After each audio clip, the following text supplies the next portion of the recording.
9 கோளும் ஒன்றாய் காண அங்கு கற்பகம் என்னும் கடவுளின் மெய்யில்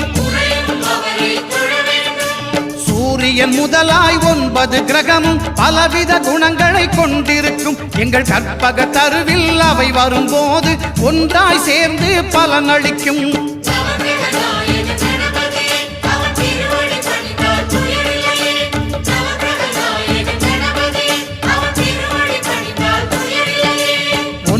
கோளும் ஒன்றாய் காண